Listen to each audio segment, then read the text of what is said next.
One, go live. Welcome back, Team DWC. It's your boy TWP Popcorn.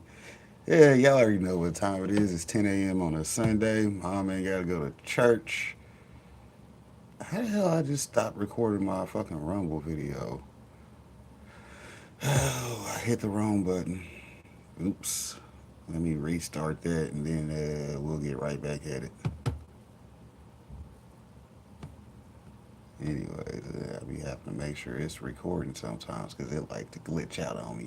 It'll start recording, then I'll hit the next button to go back to the damn thing, and then the next thing you know, it ain't even showing that the time is keeping up.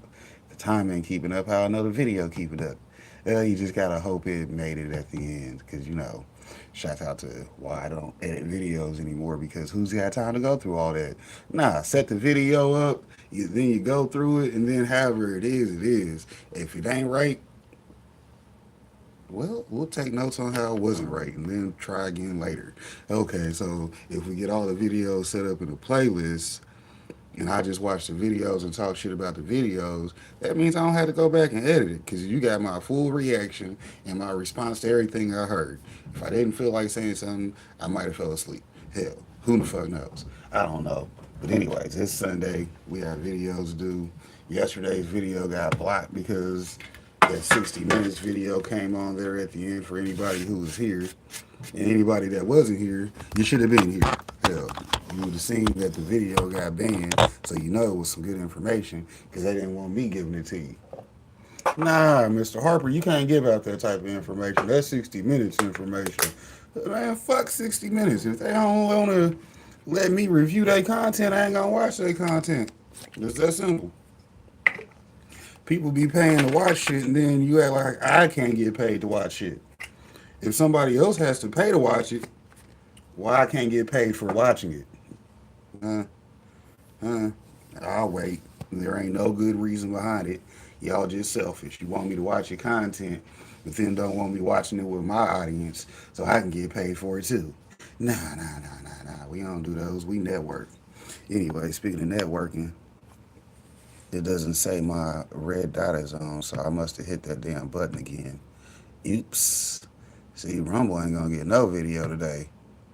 It's a good thing I'm looking out for him. Good thing I'm looking out for him. All right, welcome back, Rumble. This is the last time I'm trying y'all today, because if you get skipped, Uno reverse. Skip you, mother lover. Nah, skip you. Good thing all those are going to my hard drive, because this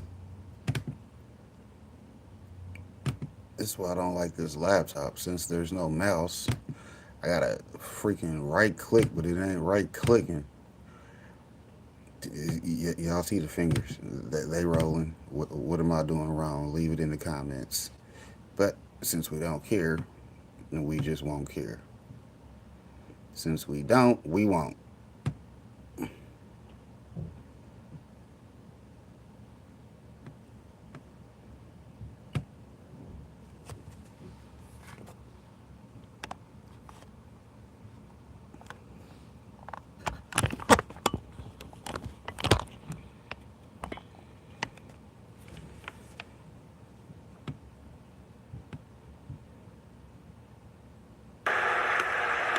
Pick a strain, whatever you want, you can get. Indica sativa, never rolling plain Jane. I know some people, if you want, drive 50, we ain't gon' cop any. Little mama got plenty, so many strain, puffin' the flame, nothing but dro. One for the brain, one for the body, one for the soul. Running with strange, keeping the party under control. Up a wave, flying, how far are we gonna go? Smoke team in the building. Gotta miss what the deal is. Recognize coming with Burns. Felix with Filming County Boy. Got the liquor. Castle was on the fader. Stevie came with the greenery. Mixing multiple flavors. Whatever you want, homie. Tell me when to say when. How about you and your friends? Come get with me and my friends. And keep it real with me, girl. I don't wanna pretend like this is a new thing. Really, that's what it's been like. Yeah.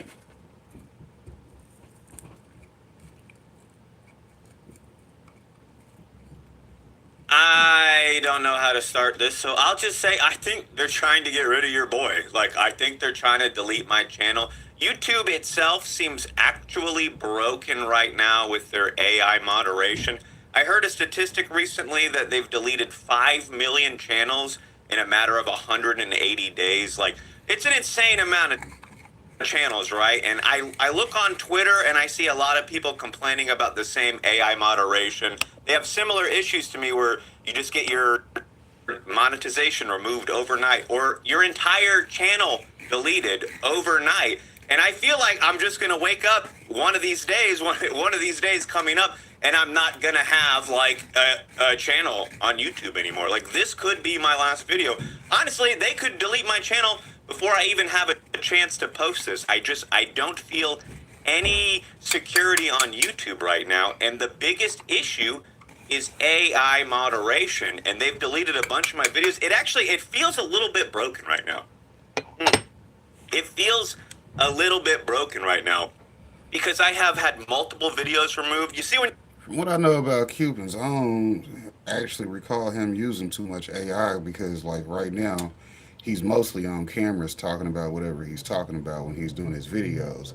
So if they're trying to say that he's got too much AI usage in his content, which they're just getting rid of people that are using AI because they can do the same damn thing.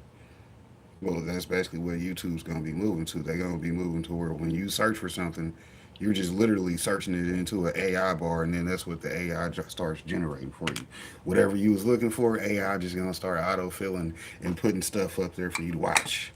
Hours of stuff that they can make. You know what I'm saying? You're going to be sitting here watching the new 2045 Avengers movie 20 years ahead of time, right? Yeah, that type of shit. That's what AI good for, but hell, they trying to say that it's AI. I can tell you, guarantee most of his content is just like my content. I usually start off on camera so you know who. It depends on what type of video you watching. If you're actually watching a live, if you come in after I've started, then you don't really see me because you didn't came in late and missed your introduction to me. That's why I start every video off on camera, so you know who's gonna be hitting pause and talking to you. That way, if you don't want to sit up and talk with your boy, you ain't got to. Because guess what? You don't even know who's talking to you.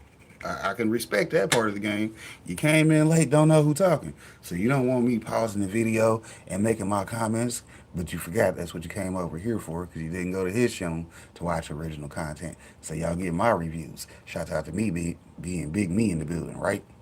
Yeah, somebody like me. Usually just me, though. you get a video removed, you get a warning, and then you get your strike 1, your strike 2, and if you get a 4th video removed, you get your 4th strike, your 3rd strike after a warning, you're out. You're done. You're off the platform. And like they don't have people that can check into your account and get you back on the platform. It seems broken, right? And here's the crazy part. It's not just because I do weed content. A lot of people are like, "Oh, you stop talking about weed and laws and blah." If you look into this, there's so many channels, different niches, different categories, and just they're getting their channel deleted overnight to a point where you're like, what's going on over there at the YouTube headquarters? Do they not want people on their platform? I have no idea. I'm literally in a YouTube partner program. I have a YouTube partner manager. And it's not even like hitting my radar to reach out to this person because anytime I've talked to anybody at YouTube, what's the opposite of helpful? What's the opposite? Like you get nothing, bro. You get brushed off.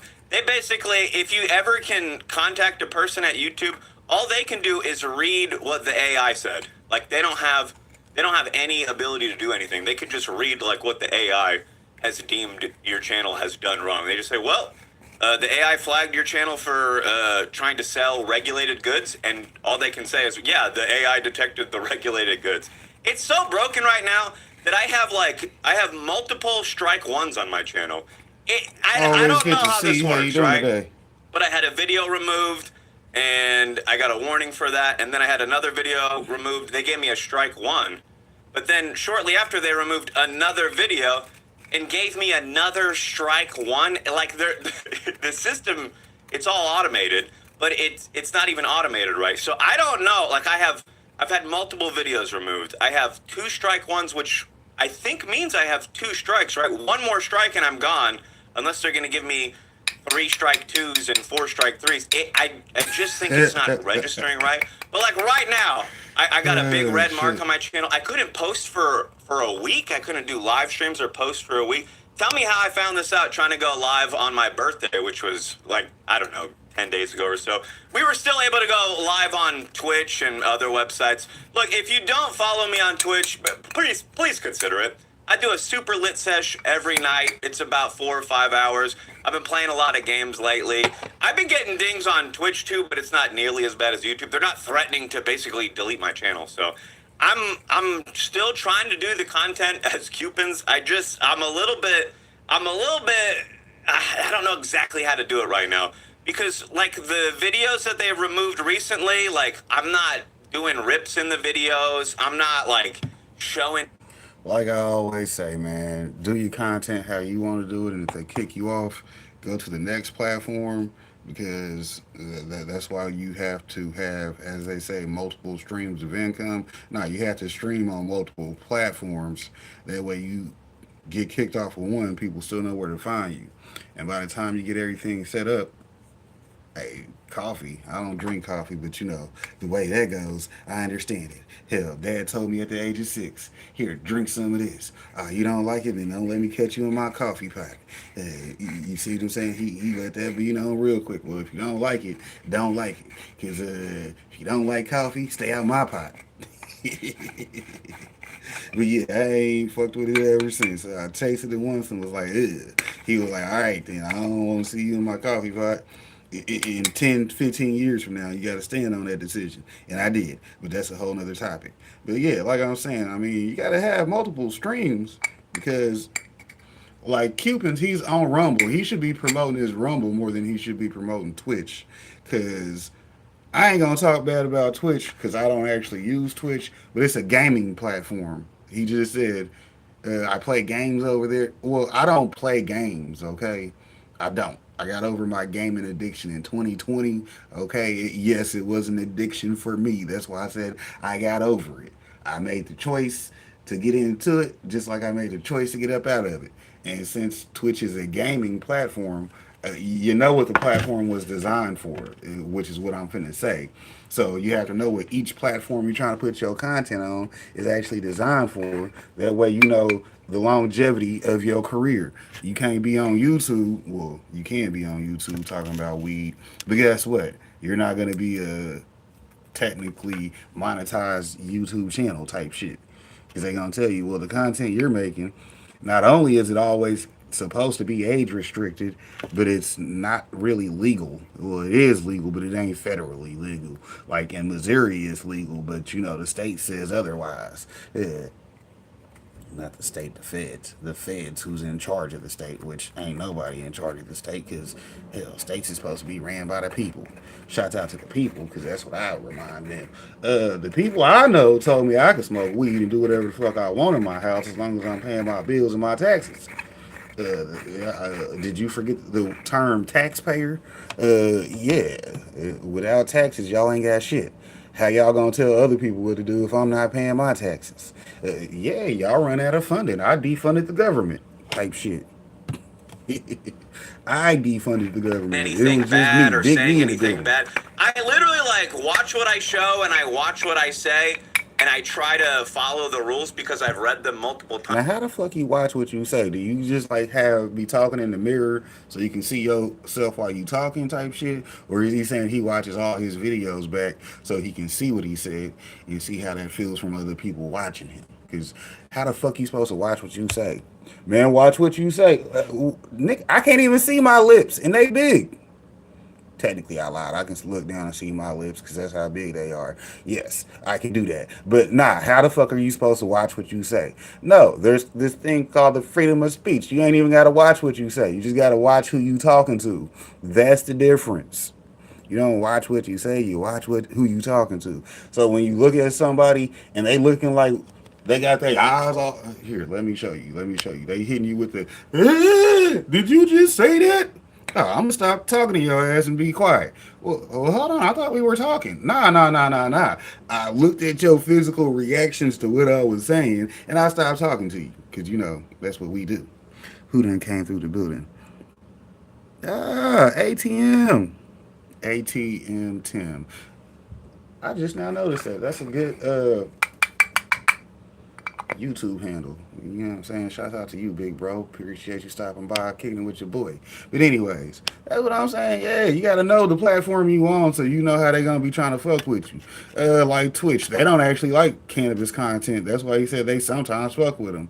But hell, since you know how what they will let you get away with, right? Right. G Mama Grows in the building. What is popping? Y'all know to go check her out every Wednesday morning, nice and early, for her weedy garden talk. Yeah, you think she talking about weed, but she talking about peeling weeds, making sure them planties stay healthy, because we got to keep them planties wet around here. Shout out to them wet plants, because one of these days I'll make a video showing y'all some new ones. Don't ask me why you ain't seen no plants. There's a reason. Your boy had an NDA. It's almost cleared up, but it will let you know whenever it's handled.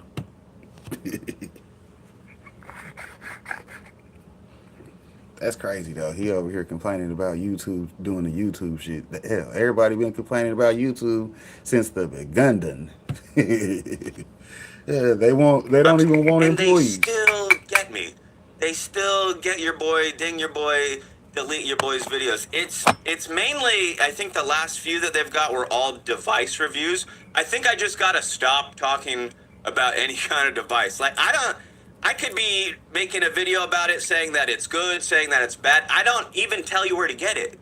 Typically, you can hear the brand name and you know where to look it up. But like they've been targeting a lot of my device reviews, which is very unfortunate for me, and I think it's very unfortunate for the 420 community, because one of the main reasons I got into doing device reviews is the fact that everybody's device reviews are so bad, dude. I don't know what it is about stoners, but almost every device review I've seen is somebody just glazing a product that's not good. Like, I bought so many things back in the day before I really started making videos because somebody was like, yeah, dude, this is awesome. And it was the worst thing I ever used, or it broke 2 weeks later and they didn't have any customer support to replace it. Like, one of the main reasons I got into device reviews is because I was just like, bro, nobody's out here being honest. They're either just like lying to you and shilling stuff to you for commissions, or they just don't know. And I think it's more the latter. I think they're being malicious, but I think it's more that they just don't know. Like, some people don't know what a good hit is versus a bad hit on some of these devices. Like, they haven't tried them all, and they don't really know the differences. That's one of the reasons I got into it, because there's so many people out there that just say, oh, this is better than this is better than this. And honestly, I've had a few, like, Puffco videos removed, which it kind of stings, bro. It kind of stings because, like, they even if I'm saying good stuff, bad stuff, they make some of the best products. I'm actually scared of saying it in this video. Are they going to delete this video because I said the P word in it? Like, I don't know. So, like, going forward, if I still have a channel, I'm gonna try to censor myself even more. Like, I've been posting videos over on Rumble, but it's honestly right now it's more of a streaming site. They have videos as an option over there, but it just works more as a streaming site right now. So until they figure out something with a better way to show and display videos, I can't do too many over there because it feels like it's not really like what the platform is designed for right now. So this is just a rant. No, so see, he explained what he didn't like about Rumble. He said to him it feels more like it's a streaming site. It is a streaming site. It's better for you. It's really easy for you to stream in multiple locations. Because if y'all been paying attention to my Wednesday videos, I just go and stream in the Rumble Studios on Wednesday now. So same video, just Rumble Studios, right? But at the same point in time, the only thing I got to do is set up the video in Rumble Studios, and then any of the streaming sites that I can stream to off of Rumble, it'll post to those same sites at the same time as it's on Rumble. So yes, when I'm live on Rumble, it automatically is live on YouTube. Shouts out to that part of the game. What did I say? You got to know what the fucking sites are and what they good for. Rumble's good if you want to stream. He just confirmed that. But he doesn't like streaming. What did I say about videos? Videos is good if you made a live stream about the video, meaning how I do my videos and pick a topic. That would be good for streaming, because I do a lot of videos. It's just over a 90-minute stream usually. I try to shoot for 90 minutes these days because Anything under 90 minutes don't feel like you actually worked that day. So, if I sat here for an hour and some change talking about shit with y'all, then I do that 3 times a week. That's 90 times 3. Yeah, that's what?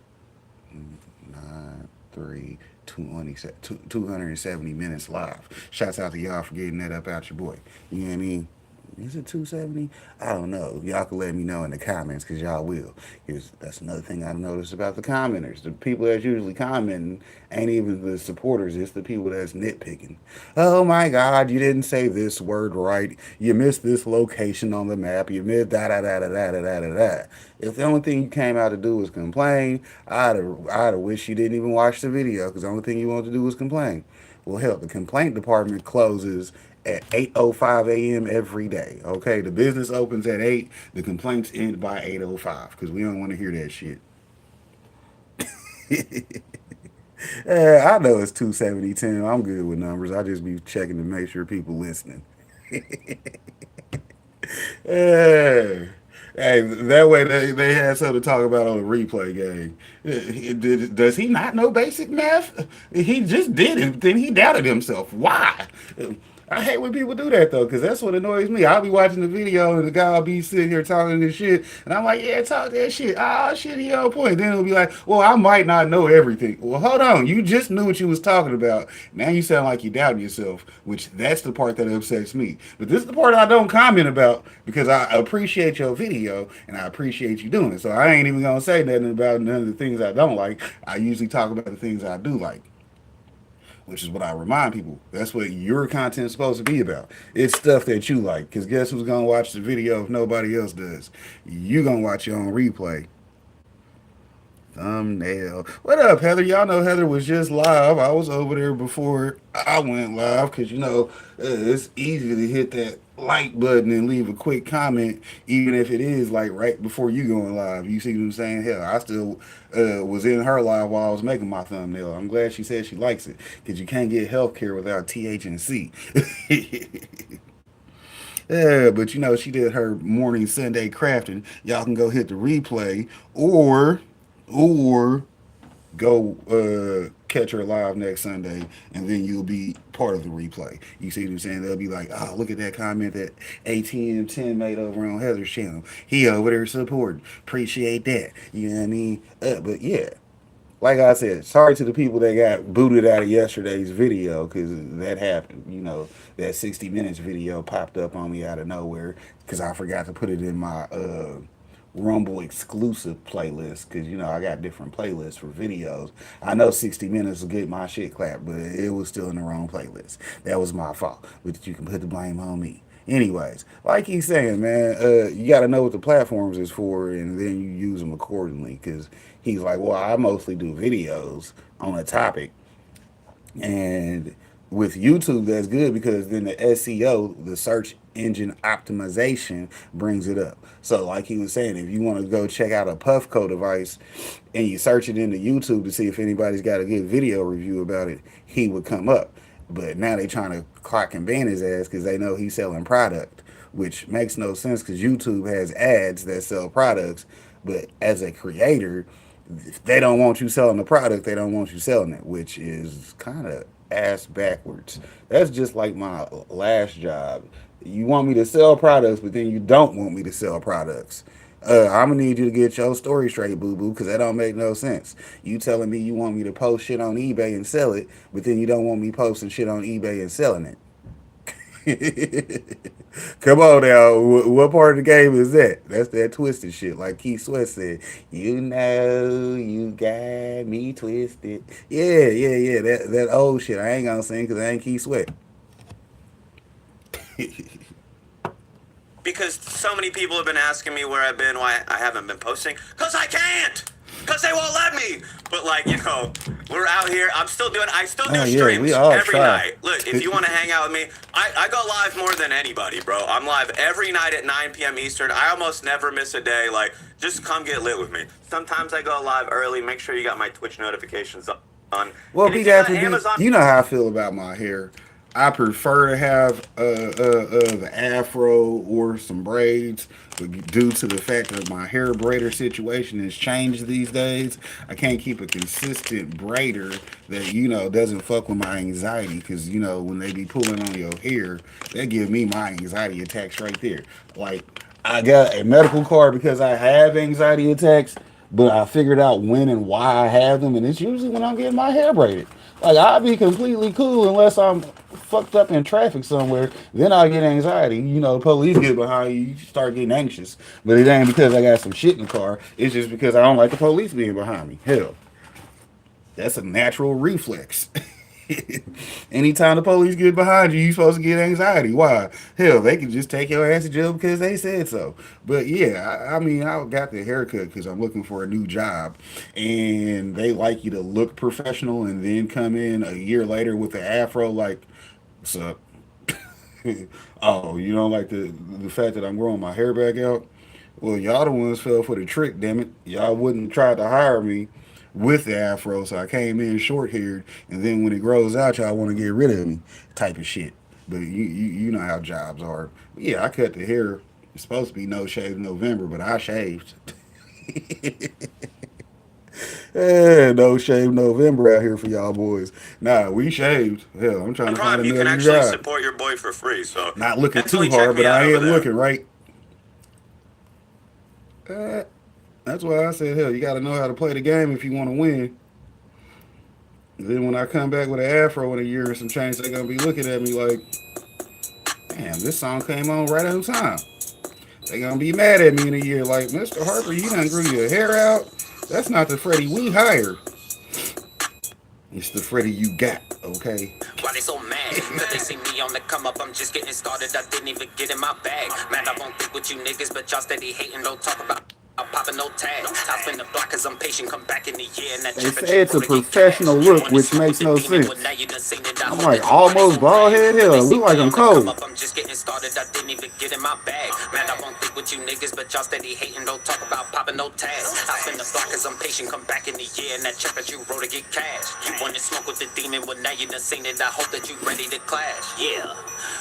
Graduated from the streets to the top of my class. You want the world and let's get it. I Y'all told already you I know live it's it. All you Sunday had to night, do is just ask. I know so before y'all I better was go chilling, check just out the trying to get Green big sound. Table Well, that shit in the podcast past. for I take more it up to chit the chat ceiling. How just wherever like you this willing, just from so the if you big ready for homies. class. Run We down, I do this appreciate shit that with no part of the mask. gang, right? But they won't call it a race, we gon' And laugh. that's I'm why I make fly sure like I a get out baby the when we way, get so back at whenever 'em. I They know my here for the homies now and coming they never on, gon' I last. could be Wise. over Move there out like a supporting them turtle, too, but you right? get too close and I'm ready to snap. Rules to the game and y'all universal. If you break a rule, then you never come back.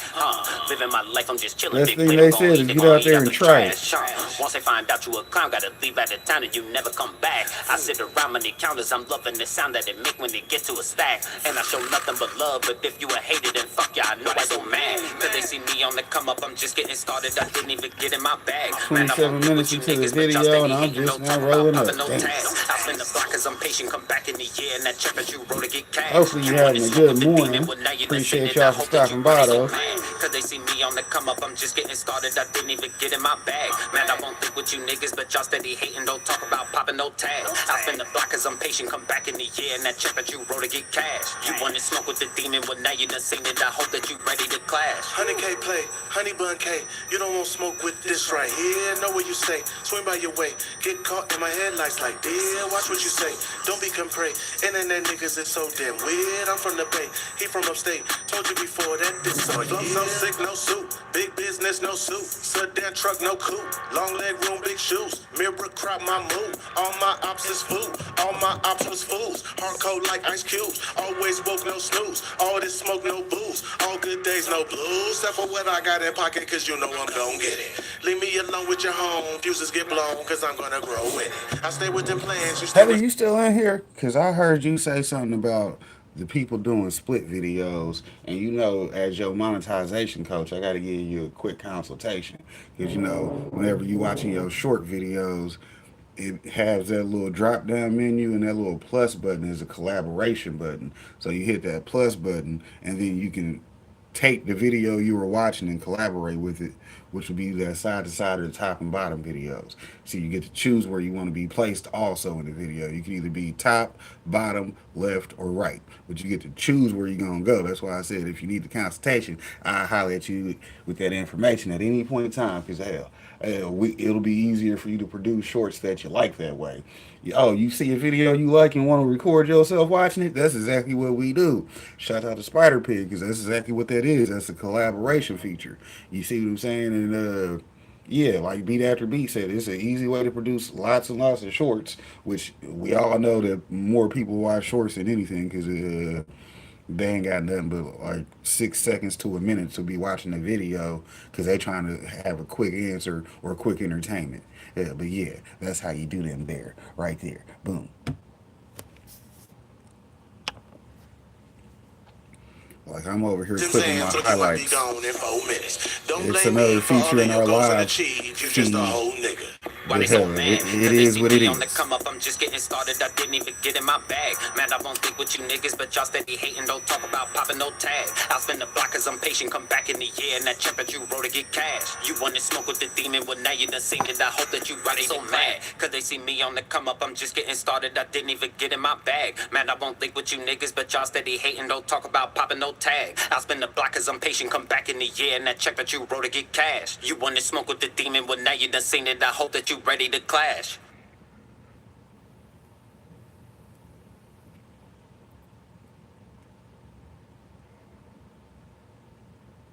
So recently, we've seen one of the biggest scandals in modern history when it comes to the good herb. The federal THC hemp ban was secretly slipped into a government funding bill that ended the longest government shutdown in recorded history. And it wiped out instantly one of America's fastest growing industries. But here's the thing, it wasn't just a political accident. This wasn't just a paperwork problem. This was a full-scale coordinated pressure cooker campaign from big alcohol, big tobacco, big pharma, and big cannabis, and let's not forget a bipartisan alliance of Democrats and Republicans spearheaded by Mitch McConnell and backed by 39 attorney generals across America. And yes, President Trump ended up signing it, but the story behind why he signed it is even crazier, so buckle up, this one, it's explosive. This involves, something that came out of the federal shutdown being now ended, and that involves the effect on the booming hemp-derived THC industry,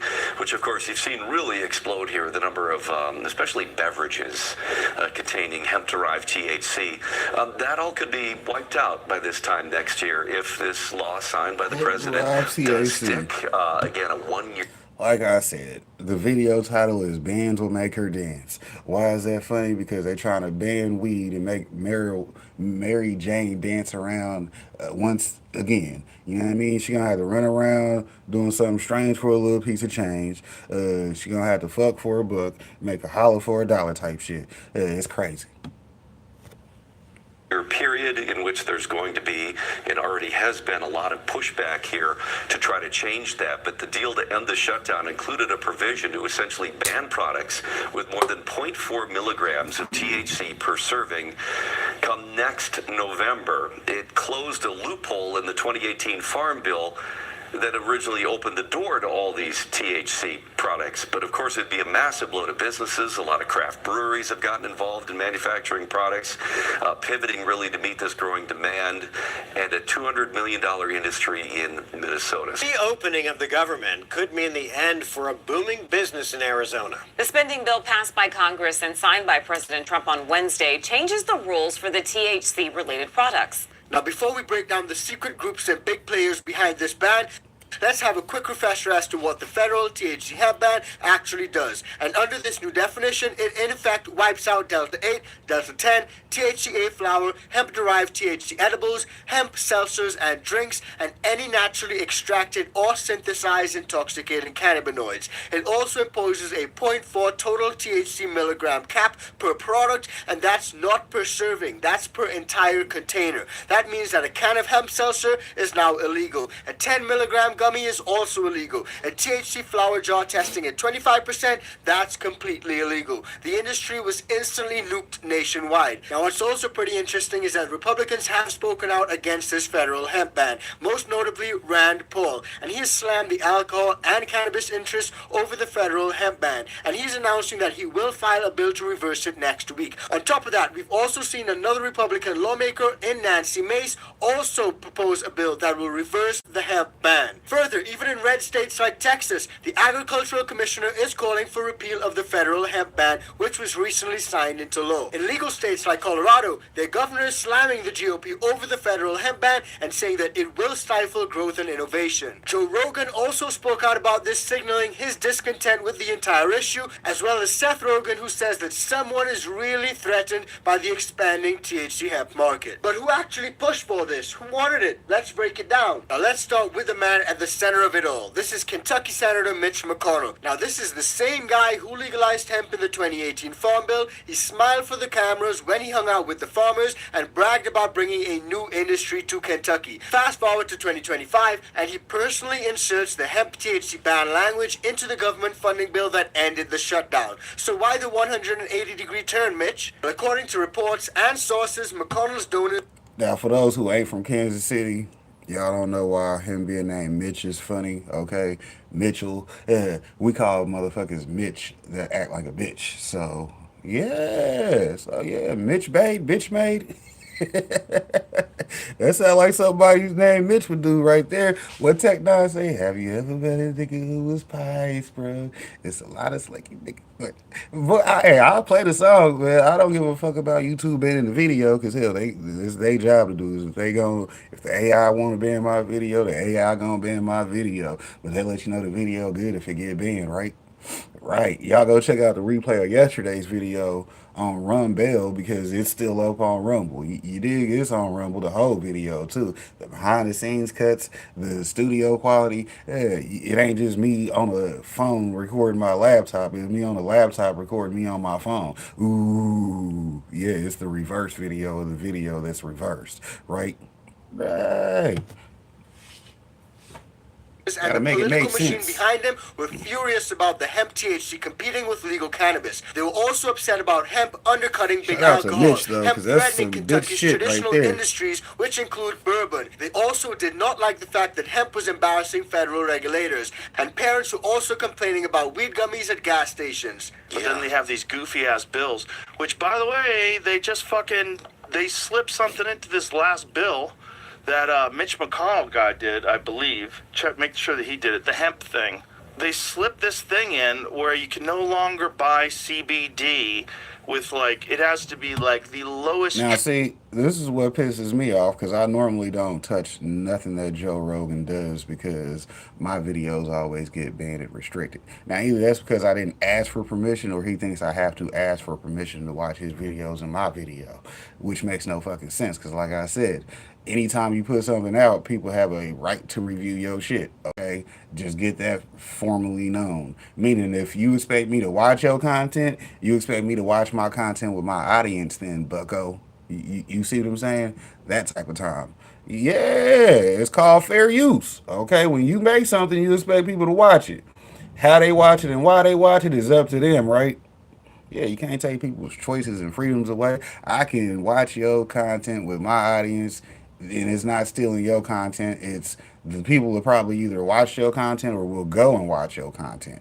That way they ain't got to watch it with me and hear me talking all goddamn day, right? It's called free promotions. It's halfway stealing, but it's also free promotion at the same damn time.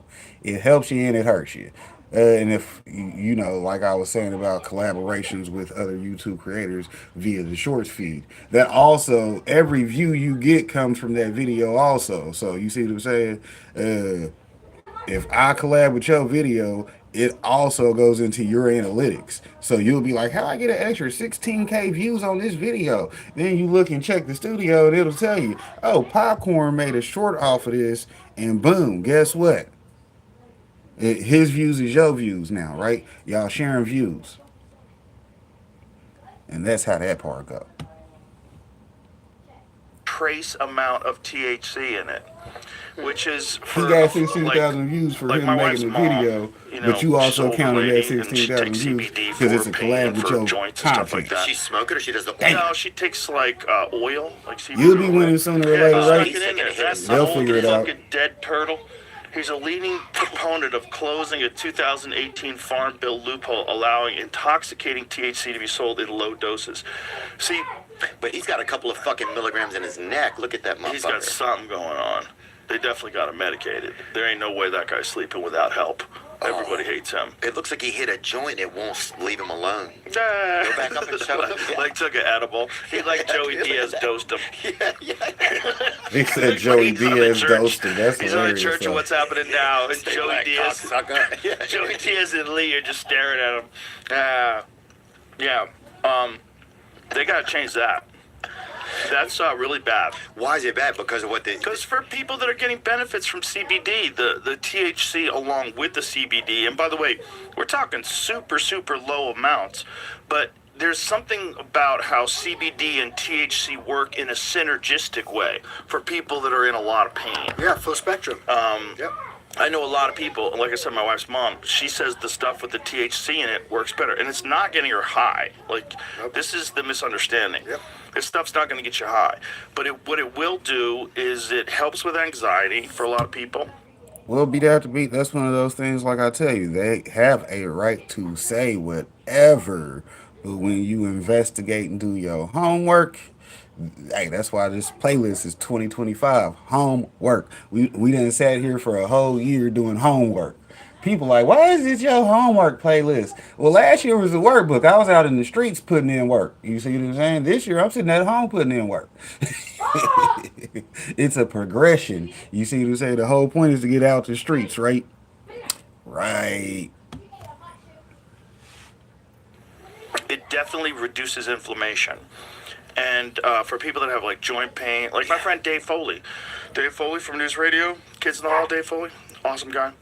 Dave had like pretty severe arthritis in his hands, like where, you know, he was really having a hard time opening his hands. Started taking CBD oil. Did he open a jar or anything like that? You think was it He was in hard? pain, man. It was bad. But now it's gone, and it's gone because of CBD. It's really effective, man. It's really effective. And so what they're saying that they don't want you to... Why are they doing that? Because they want to control it? Like, It's the alcohol lobby. It's the same people that are trying to keep marijuana illegal in Texas. It's the alcohol lobby. This is the fact. The fact is, when people start smoking weed, they drink less. Absolutely. And, you know, I mean, it could be because they just decided to get high and not get drunk. Or it could be that they smoke pot and they get a little paranoid and they go, oh my God, why am I poisoning myself 5 days a week? But here's the part that no one talks about. McConnell's move only succeeded because the Democrats joined him. And that brings us to the next crazy part of this whole story. right? And this one really shocked me. 39 attorneys general from both Democrats. parties, Democrats and Republicans, Always pushed somebody Congress hating. demanding a ban. A bipartisan group, 39 attorney generals, both Democrats and Republicans, sent Congress a letter begging him to shut down the intoxicating hemp business completely. Now, these That ain't 39 even attorneys upstairs. general, both Democrats and Republicans, That's argue over there in that the hemp other THC part of is the room. unregulated. Products are being sold like snacks. Kids can access them. Hey, I States cannot temporarily have a control it, roommate. and federal law created a loophole. And must And clarify apparently the they forgot I'm definition supposed of to be hemp live. to close that loophole. What does this all Nah, they mean? got company, basically so, wanted you know, Congress to let the kids criminalize run the around and entire play down here, I modern hemp guess. industry. And Congress, they listened. It'll Lawmakers be used somebody that in the letter, comments held it up and complaining said, about that "Look, one it's day, right? bipartisan. Why It's are there about kids safety. playing in It's your about background, protecting the man? kids. I thought We you need to were ban an professional." entire industry. Meanwhile, the entire hemp businesses, farmers, processors, The haircut retailers, looks professional. they were all I'm about still to sitting get here getting high. obliterated. So we all know that Dinosaur Mitch was pushing to close the loophole. But who else lobbied for this ban? Because there were entire industries pushing Congress to close the loophole. Let's go industry by industry. Just a quick reminder, guys, if you're getting value from this video, please do like, share, and subscribe to the channel. And if you want to support us further, join the ICANN VIP Bean Club or just buy us a cup of coffee. And if you happen to be a home gardener, try the ICANN Organics. Use the code also legal. It works on the bundle Oh shit, and that's the exactly seeds. why we Now, recording according the to Rumble reports, video. Be nobody there to fought beat harder hell. against hemp The THC people that beverages know than the should alcohol come industry. looking for me, And why should is know that? where to go Simple, looking for because me. hemp Like, man, if I seltzers still and want to watch THC drinks popcorn, were I'm gonna outselling have to craft catch beers up in with him some on his markets, Rumble making at bars some point in rethink time. Because alcohol if they kick menus. him off They were hitting younger YouTube, he's still demographics, gonna be and they making were videos offering because a that's what he do. hangover-free alternative. Why did Senator Rand Paul from Kentucky I'll bring still up be streaming hemp somewhere, right? of all things at Yeah, such that's why a they crucial said you can't moment ban the hemp, man. when the end That was of the last shutdown Sunday's was there? video. You know what the answer is? Because this guy was trying to stop an injustice. This had nothing to do with shutdown politics. It had everything to do with him trying to shut down a dirty move by his fellow Kentucky senator, rewarding greed, rewarding special interests in our politics over the interests and wellness of millions of Americans. Senator Mitch McConnell sneaked in a measure that just effectively banned THC and CBD products. Weird target? Yeah. Random? Nope. He did this to please his bourbon pusher Nah, it's buddies actually a in reality though, Kentucky. beat. Hell, they As can one cancel of me his at any point final in time. acts, Cause you're right. the I don't senior give a fuck senator about their chose to policies. help push Yeah, I make the poison videos I at want the to make whenever I feel like expense making a of medicine. video. One medical study found one I in do. 5 I of do. us You see use it, however I want hemp-derived the video to THC go. or Start off CBD with gummies music, or be tinctures or watching cream other people's every year. videos, all of this shit. That is why It's hemp what I was is gonna do trending regardless. on social So media I despite just all recorded. the Epstein noise. This isn't simply about getting high. This is no more about going after hippies and counterculture. As they say, you gotta create the But even vibe if to it enjoy were, it, right? where do politicians get off judging that kind of personal behavior, period, let alone removing hemp for the benefit of alcohol? Alcohol is responsible for more death and destruction than just about any other substance. Excessive drinking kills 178,000 Americans every year. Alcohol poisoning kills over 2,000 Americans a year. Guess how many Americans die from CBD or THC poisoning each year? Zero. Zero. Oh, but this was way Quick past that. due. Hemp has been getting away with it when marijuana is regulated. Getting away with what? Safe pain relief and relaxation? Tens of millions of Americans turn to hemp-derived CBD and sometimes THC to help with pain, sleep, stress, anxiety. I guarantee you, if you don't, you know someone who does. A lot of people recovering from injuries, physical or psychological, use these products instead of other much more heavy-duty pharmaceuticals. That's a bad thing. And for many, including me, they have become a much safer alternative to drinking alcohol. And that little Motherfucker asked me when the last time I went to the hospital. I had a spider bite. Yeah, a fucking spider got me, of all things. I mean, it's weird because, you know, I was staying at somebody's house for like a couple of weeks because, you know, I be moving around, right? And, I mean, I've been still for a while, but y'all should know I'm usually moving around, hence the name Popcorn. Okay, keep up for those that are keeping up, right? So anyway, last time I went to the hospital was about a spider bite. Yeah, and I just stay high as hell other than that. Hell, I can call my doctor to get a prescription for my cannabis card, so, right? Yeah, matter of fact, I do go to the doctor regularly now that I think about it. Because last time I went to a hospital, for me, was for a spider bite. But other than that, I just called my doctor and we just talk about my symptoms and how my treatment's going. Because now he's like, well, you done quit getting your hair braided, right? When was your last anxiety attack, Mr. Harper? I said, last time I got my hair braided. He was like, oh, so with your current treatment and you figuring out what your identifying triggers are, you're good, right? He's like, you damn right I'm good. Hell, healthy as fuck. Might not be able to have kids, but who care about that, right? Shit, keep it pushing. I'm here forever then. I guess I can't die because is why I can't. Mitch McConnell just tried to I ain't submarine figured the that part out industry. yet, right? Ironically, it was McConnell who first legalized the hemp industry in his 2018 Farm Bill. Ironic, huh? So what changed? Money. Bourbon is huge in Kentucky. It employs over 20,000 people in the state. And the industry is struggling. Spider-Man. Liquor sales are down 3% this year. That's why we have our Spider Pig channel, Tariffs, and the fact that Americans say they drink less, especially since safe substances like hemp came about. The counter is, oh, no. This isn't about corporate greed. It's about kids who are getting hemp products because they're unregulated, unlike marijuana and alcohol. Even if this were true, regulate young people using it. You don't just ban an entire industry. It's a $28 billion industry. It employs over 300,000 Americans all over the state, all over the country. It pays $13 billion in wages, $1.5 billion in taxes, and you're just going to wipe it out for your buddies in Kentucky? Many major alcohol giants such as Anheuser-Busch, Coors, Diageo, they were all heavily lobbying in Washington during the exact period that this ban was drafted. They pushed the narrative that hemp drinks are confusing to customers, they bypassed alcohol taxes, and they threatened the industry of alcohol regulation. Basically, Big Alcohol did not want THC drinks competing with their beers, so they backed the ban. Now here's the big twist. Big Cannabis also supported the hemp ban. And why is that? Because hemp THC also undercuts dispensary prices. It avoids cannabis taxes, and it's sold in states where cannabis was still illegal. It did not require a license, did not require seed-to-sale systems or regulatory hurdles, and it also aided into multi-state operators, beverage and edible markets. A lot of these large cannabis companies have admitted that they want intoxicating hemp to be moved into the legal cannabis market or to be banned outright. So it's pretty ironic. I mean, I understand them getting rid of some of this shit, but as well as at the same point in time, industry. Now, big tobacco and the vape industry were also getting involved, and this one is a little bit more subtle. Big tobacco has been pushing for stricter change your business model, right? Tougher rules on alternative.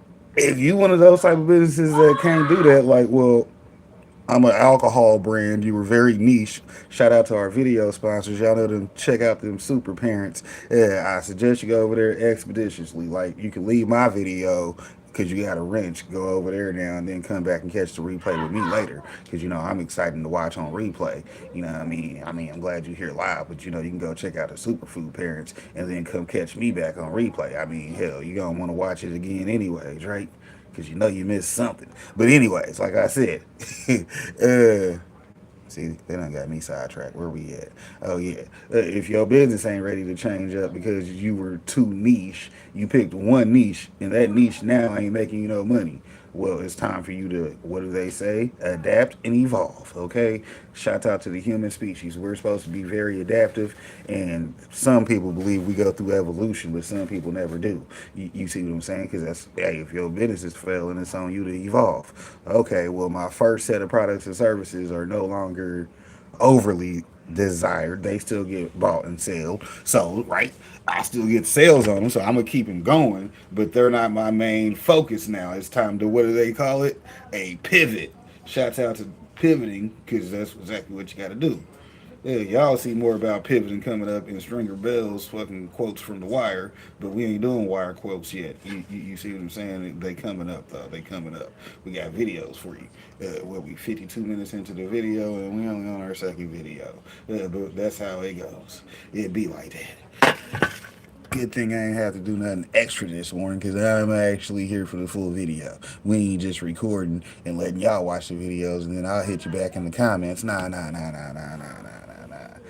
That's what's going to happen on Rumble, intoxicants, cleaning up gas station and vape shop markets, as well as consolidating adult use intoxicants under federal control. Because think of it, hemp THC exploding in vape shops threatens their model. Now, big tobacco and the vape industry did not necessarily lead the charge for this ban, but their interests definitely aligned with the ban. Now here's where things get really political, and that's Big Pharma. There's no smoking gun showing that Big Pharma explicitly demanded this ban, but a lot of folks are citing them as a big reason for this ban. Their interests align Big Pharma, the same reason why they ban alcohol. Protect our children. We can't let them be exposed. Big Pharma to be the some marijuana. big haters. We have to keep it out of their reach. So we got to keep it illegal, including medicinal marijuana, which you have to have a prescription for. But God forbid we get people off of prescription drugs.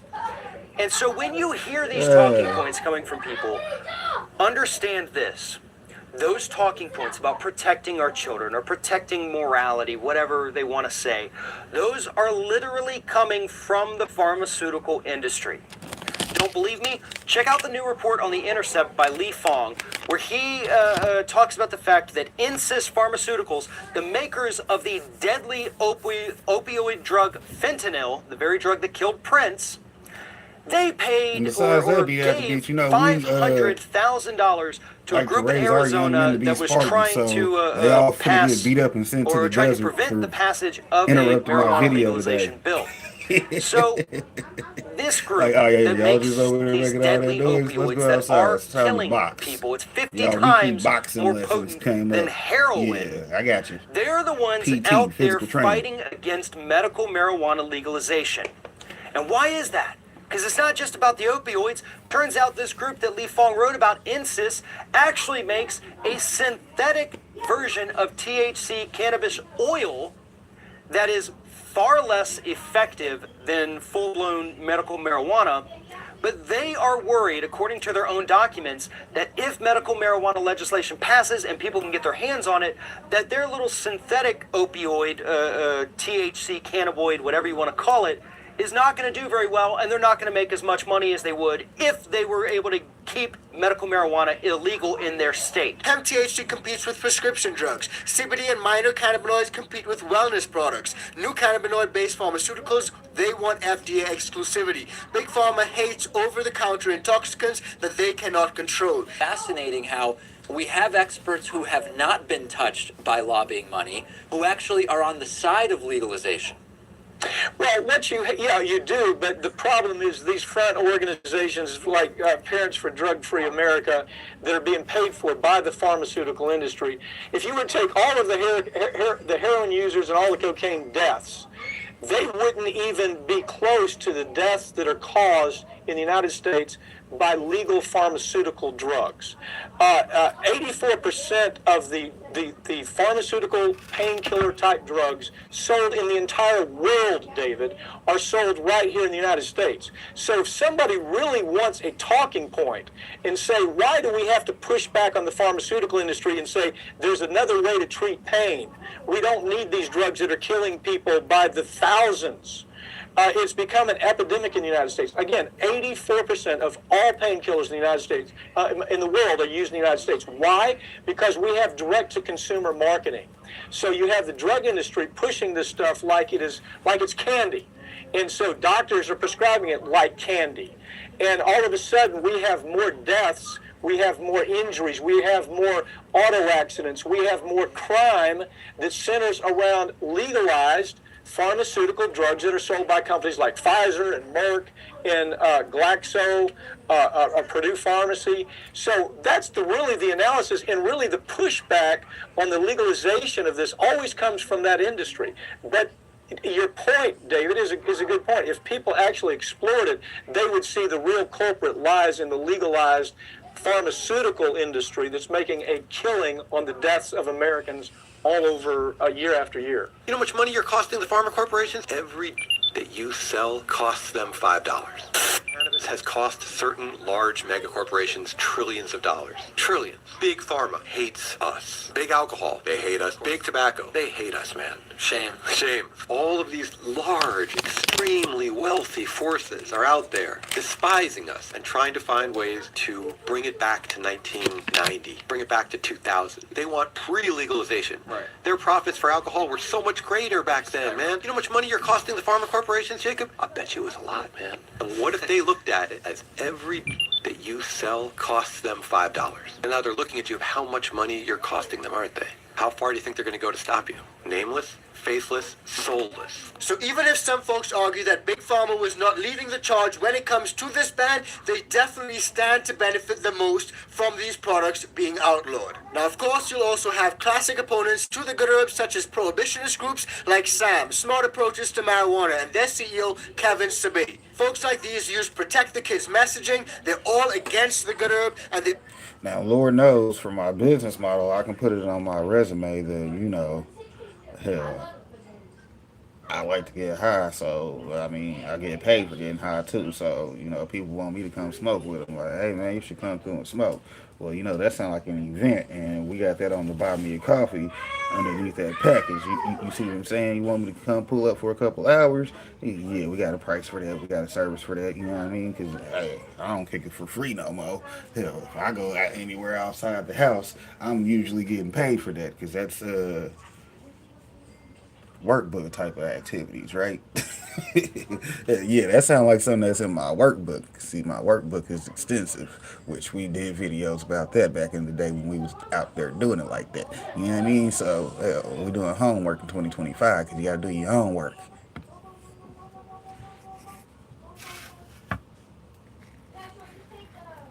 Also called for other groups such as anti-drug nonprofits, family councils, PTA groups, conservative religious organizations, and certain Democrat and Republican governors to align with their anti-herb messaging. And of course, the politicians will eat up that reefer madness and all the fear-mongering that goes along with it. Now, understandably, I've heard tons of folks blaming Republicans, certain politicians, and even President Trump for this ban being signed into law. But here's the plot twist. This ban was only passed because Democrats helped to push it through. So why did the Democrats side with the Republicans on this ban? Let's break it down. Many Democrats were influenced by their own Democratic attorney generals. They were lobbied by alcohol unions. They also wanted to avoid blame for the government shutdown. And truth is, some Democrats are even more anti-hemp than Republicans. Some Democrats also took the kids' safety political angle. And many just believe that Delta-8 and THC flower were created from a regulatory crisis. So yes, despite Democrats branding themselves as cannabis-friendly, a lot of them threw the entire hemp industry under the bus. This was not a bipartisan vote. This was a bipartisan crackdown. Now let's address one massive question. Did President Trump have a choice? Did he have to sign the hemp ban? Well, technically, no. He could have vetoed the whole bill. But politically speaking, realistically, he had no.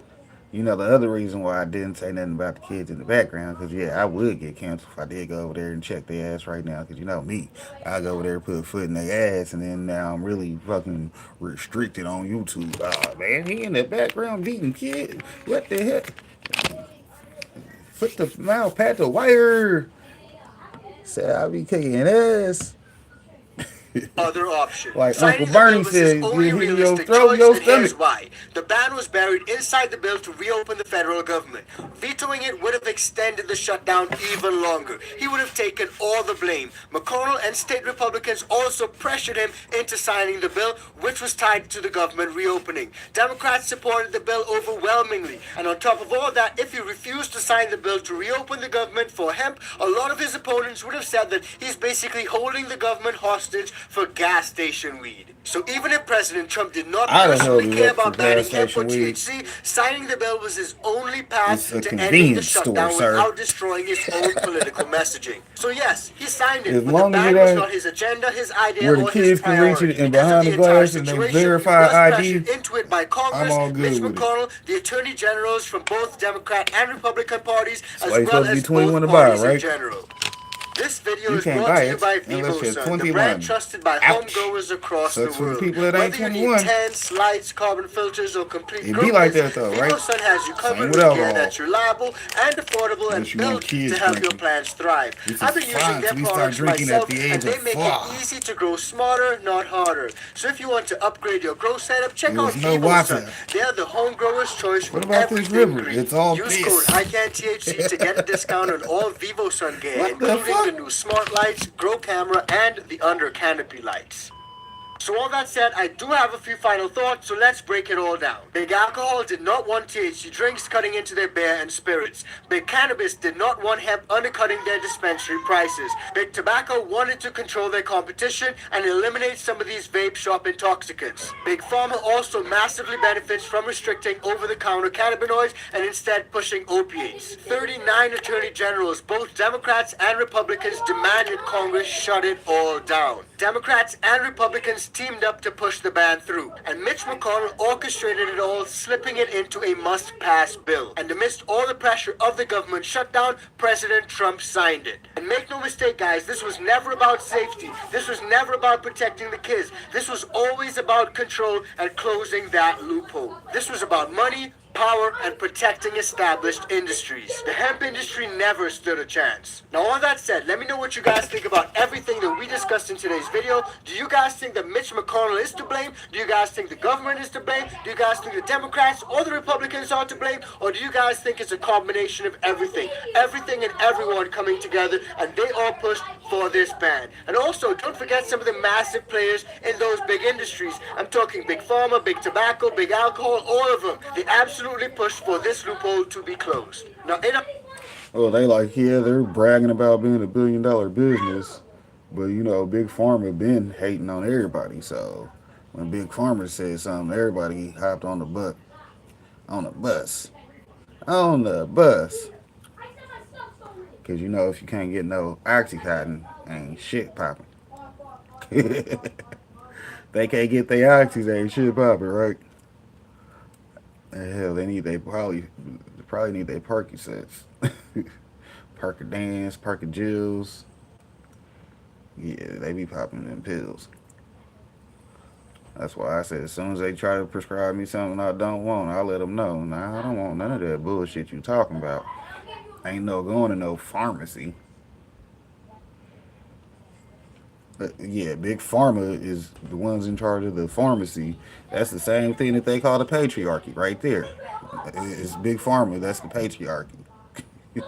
Their names sound the same, right? Pharmacy, patriarchy, yeah, type shit.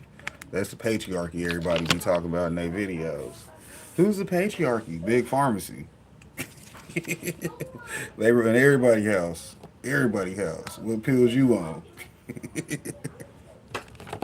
None. Yeah, I just smoke weed and enjoy myself. Eat good food, right? Shouts out to knowing how to stay on top of your faves, which will be something you'll be on top of if you go check out my sponsors. Yeah, you know, we know how to run sponsors and ads. I keep telling these people here, we learned the business. That's why we got video sponsors. Yeah, shouts out to the big homie Triple B, aka Bear Miller, because you know he's our other video sponsors, aka Triple B Farms. Y'all know to go check out Son of Odin Seed Company, because that's what he do. You know, we talk about genetics all the time, but we ain't got to talk about them that much because, you know, we keep that on deck. You see what I'm saying? We done talked about it enough, and then whenever you come ask, we'll just tell you to go to such and such video. We'll drop the link on your ass, and you'll be like, oh, well, this is a good answer to the question. Hey, yeah, come ask me a question, because I probably done made a video, because I was probably questioning somebody else about it at some point in time, and got some information for us. Because, you know, that's what we do. We found out some information for me to keep making moves, so I'll be sitting here doing homework. In our next video, we break down some of the crazy things that are happening over in New York because they appointed a Democrat socialist mayor, and what that could mean for the good herb, especially considering his Muslim background, is absolutely crazy. Have a look at that video. It's coming up right now.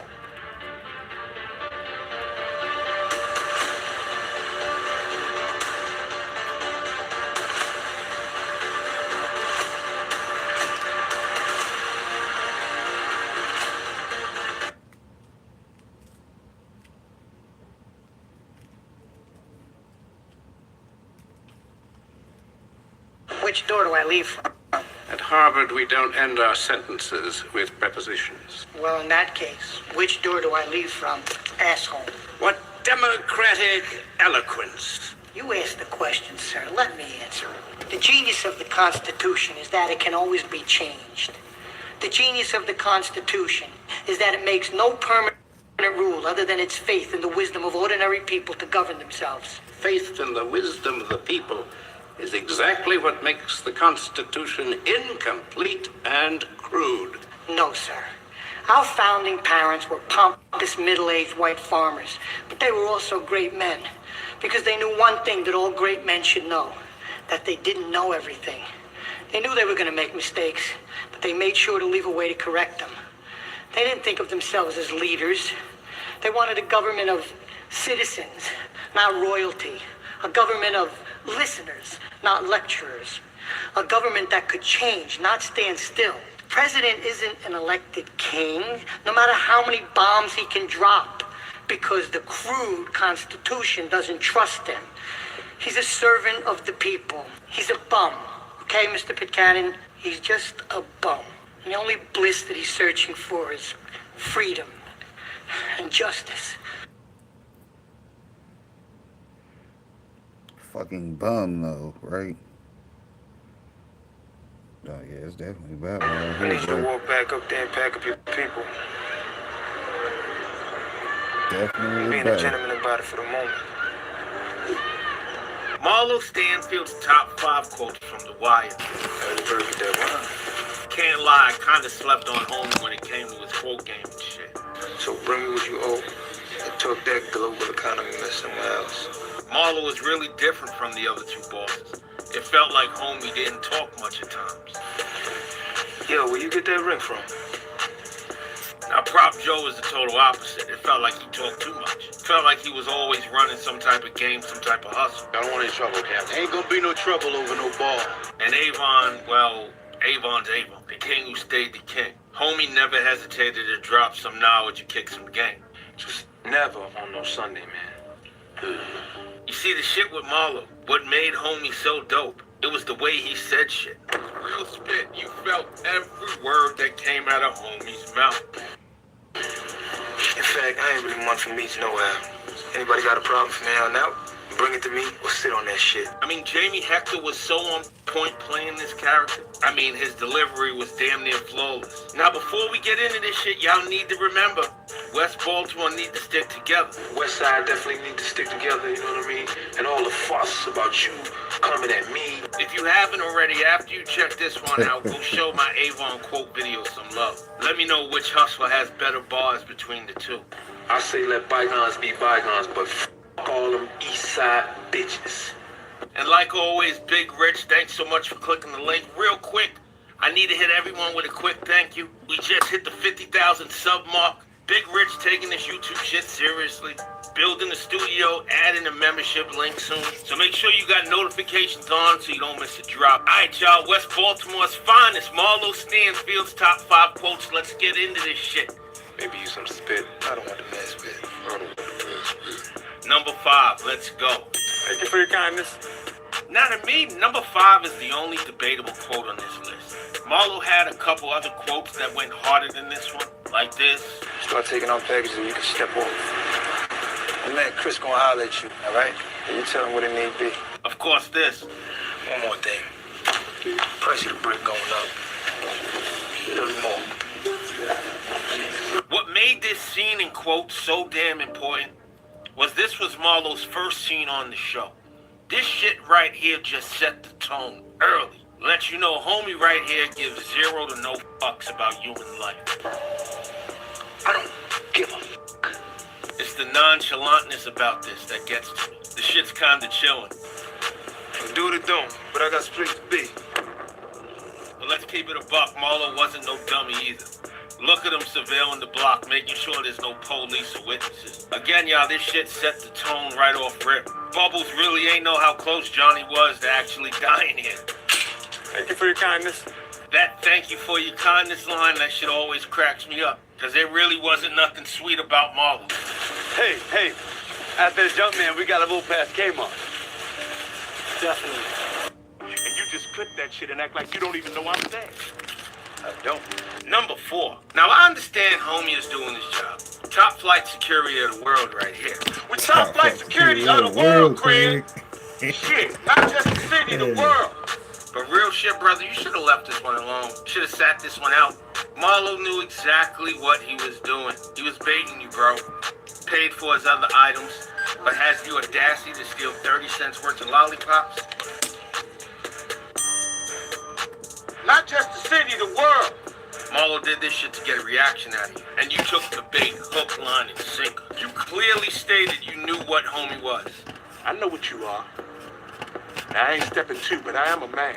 You should have stayed your ass inside the Mind your Dollar General. business. Cause this shit ain't worth your life. Pretend I ain't talking to you. Pretend like I ain't even on this earth.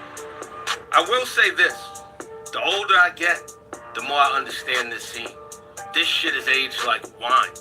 The dialogue between the 2 is absolutely brilliant. You want it to be one way. What? You want it to be one way. Then Marlo hits him with the line. But it's the other way. Put it the other way. Yeah. This shit That's was that a bullshit bar. right there, boy. Bars. Marlo was different. Homie's here to break the wheel. I didn't think Homie was gonna lose his life, but it was probably this shit right here, the finger point, the finger in his face. That's what did it. Stop saying that. They got Homie's ass up out of here. Shit's kind of disgusting, honestly. What'd he do again? Talk about it. Man, money ain't got no owners, only spenders. Omar Little robs the wrong poker game. I think these 4-5s be the full house. Yo, banker, cash me out, yo. Now let's take a look back at this first. We all know Prop Joe put Omar onto this game. There's no debating that, there's no argument there. Trying to set me up, Joe. You ever known me to be stupid? I'm trying to make things right here with you. The question I ask you guys is, did Proposition Joe know Marlo would be there that night playing? Like Joe said, he always kept his ears to the streets. How much we talking about? There ain't at least a few $100K in that room. I wish myself blind. But with this right here, I don't see how Joe can know Marlo would be there. I scoped this, and it don't look right. I'm gonna come back with it now, Joe. Now, before I hit you with the quote, I just gotta say this shit. I think Omar crossed the line here. I got no problem with Homie robbing the poker game. This is what Omar does. But the second you put your gun on the homie's chin and make this shit personal. Boy, you got me confused when a man repeats himself. I mean, you got a couple $100,000 in that bag, and you really give a shit about this $600 ring? See, I know Omar was a man of principle, but again, this shit just made Marlo want your ass even more. Pause, yeah. And then for Marlo to take the ring off, put that shit next to him and hit him with that line. Wear it in health. Wear it in health. Damn. That shit's such a smooth-ass, condescending line.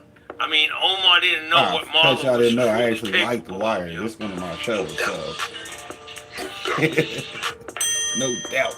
You ain't coming to see me off. Number 2, Prop Joe and Marlo's last scene together. What gets me every time I watch this shit is how emotionless young Marlo Stanfield was. Say what you want about Joe. I mean, we know Homie played a lot of games, did a lot of foul shit, and did a lot of people dirty. Chris, no! You know, I keep it quick, Trey. Here? Now look, y'all, it's the season of giving. Here? And Joe Right gave here, Marlo Nicky? the gift of a lifetime. Because Homie right here literally handed him the game and all its riches. Against Cheese and Slim's advice, you introduce Marlo to the Connect. Taking a risk with our supply, ain't you? I mean, setting up a meet with anybody other than us. When your number 2 and number 3 is advising you not to do something, don't do that shit. Slim saw the big picture. He saw the play. Boss, you get that boy Marlo in line on our Connect. He might try to go around the co-op. Go around us. Joe's disregard and naiveness came back to bite him in the ass. What naiveness? Marlo walked in this man's house and hit him with a bar. Joe tried to bargain for his life, then Joe tried to guilt trip him. But I treated you like a son. Like that shit means something to Marlo Stanfield. Marlo told this man to his face, I ain't meant to play number 2. I ain't meant to be under nobody. I wouldn't need to play the son. My supply, the good, the Greeks, they cool with it. Talk about rocking someone to sleep. This shit was sinister as fuck. Truth is, you won't be able to change up any more than me. Close your eyes. He just running his mouth, son. You call me a punk? Moving on to number 1. Wire fans, you knew we'd end up here. I mean, real shit, this is the only time Homie showed emotion. He used my name. In the street. Even when he got robbed, he stayed composed. No doubt. This shit right here, getting mad at his crew, and the point he had to make, is one of the best scenes in all of season 5. All 4 of them jammed up, and Monk let some shit slip out. Crying about how Omar on the street running his mouth, calling for you to step too. Omar said what? Nothing. Now, the shit that was so shocking about this scene is how he spoke to his crew. How he spoke to Chris. Well, the bullshit, man. You ain't either on your mind. What the fuck you know about what I need on my mind, motherfucker? I really wish we had some backstory on Marlo. Because his energy right here let everyone know he was really with the shits. And for him to drop the line the way he did, let him know Marlo stepped to any motherfucker. Omar, Barksdale, whoever. My name is my name. I'll tell you this shit though. David Simons needed to give us one more Marlo and Omar scene. You tell that man I'm gonna drop all his muscles so he get the heart to come down to the street and dance. Showing how upset Marlo is right here just justifies that whole shit. The way Marlo turned the city upside down looking for this brother, they deserved one more back and forth, one more set of dialogue. Anyway, y'all, let me know your thoughts on this shit. Just having fun with it. And I'm back on my wire shit. We got tons more work on the way. And if you're still here and haven't subscribed yet, do your boy Big Richard solid and hit that red button. You know, check out original Wire content reviews over And on I'll see y'all the on the homie's next channel. video. He got more than Thanks 50K again now for because it's an watching. old video. He be taking breaks, as y'all heard. Yeah, but when he do hit, he hit just like DJ is. See, you see how I be having the tie-ins already set up for myself? Damn, I just put the video list together. Then whenever I'm doing the videos, I'm like, oh shit, I got a good flow established here. Shout out to the flow. Remember me when you're far away. Because this is going to naturally put the show together for me. In the garden, by the door, in the bedroom, on the floor. Remember me when you're far away. I'll always have a place for you to stay.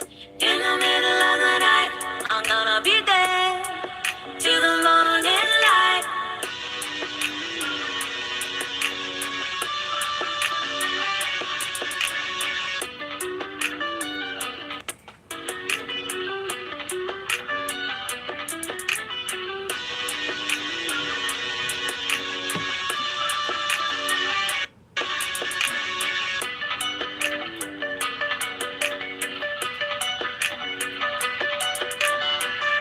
Remember me when you're far away. I'll always have a place for you to stay.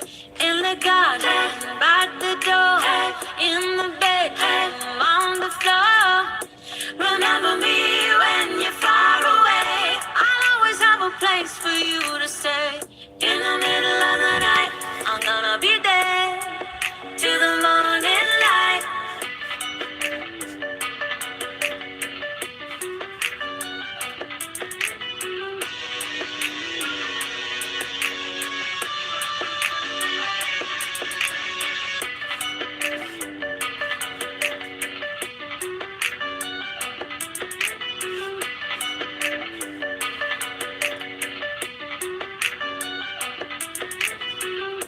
Remember me when you're far away. I'll always have a place for you to stay. In the garden, by the door, in the bedroom, on the floor. Remember me when you're far away. I'll always have a place for you to stay. The big homies In the buy me middle a of the coffee. night, I'm So gonna be appreciation for there them beats, right? till the morning light. Buy me a coffee at DJ is. Y'all know how we do.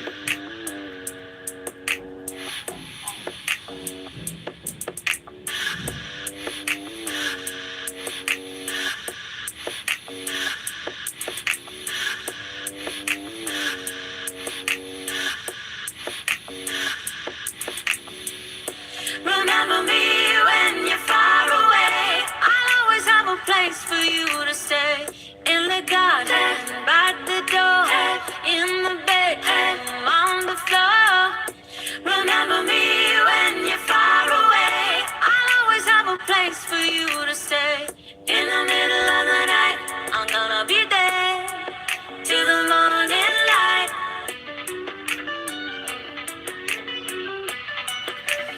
Oh man.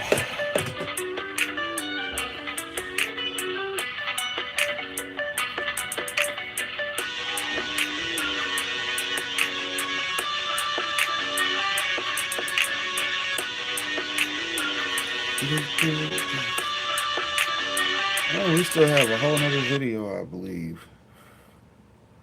Let's see. Hey everybody, what's going on? Welcome into our latest TDR Cannabis and 5 presented by Dutchie. I'm your host, Shad Dales. And today, I'm going to break down a move in Washington that caught a lot of people off guard. Yes, indeed. Congresswoman Nancy Mace, who was once one of the most visible Republicans pushing for cannabis reform, has suddenly re-entered the conversation. Well. And she's doing it through the hemp THC ban that President Trump already signed. So she's not earning any brownie points through President Trump. So when we look back at Mace, for almost a year, she went completely quiet. No major cannabis statements, no reform bills, no public push. She essentially disappeared from the national cannabis stage. Then, as soon as the hemp THC ban was announced, she resurfaced with a bill that aims to block it. So how should we read this? Because that timing alone, it has people thinking. So today we're going to walk through what she's trying to do, why her return is surprising to say the least, and how the industry is reacting, and where this realistically goes from here. Because again, this is somebody we haven't heard for a long time pertaining to this topic. So let's get into our latest TDR Cannabis in 5 presented by Dutchie. All right, let's begin. I mean, this sounds good, right? They come in with another hemp ban, but they've already proven over the last 7 years that the only thing that they need to do is regulate the industry better. I mean, for the people that ain't paying attention, y'all missing one hell of a movie. I mean, it's just that easy. They make it sound like there's going to be this big-ass hemp ban, which gets everybody on what? Act right time. Because, you know, there's some people that ain't acting right. So, you get everybody worried about shit again. And then you go ahead and get everybody in line by getting them to act right. Well, it's an easy play for y'all that don't know. I mean, hell, I just explained it to you. You tell everybody one thing, oh, yeah, there's a new hemp ban. Yeah, I mean, the only way you get around is you come up with some decent regulations, right? Well, it's already regulated. They just trying to tell y'all people to make sure that those online companies are checking people's IDs and shit. You see a company that don't ask you to verify that you 21, then you supposed to report that shit. And if you ain't gonna report it, that's what they want you to. That's why they want to ban it. Well, half of y'all ain't even gonna report to people that's fucking out here doing the shit. But then, you know, you want to cry that your kids got a better plug than you do, because, you know, they just go to the gas station and get it right out, or wherever they're going. They're going somewhere.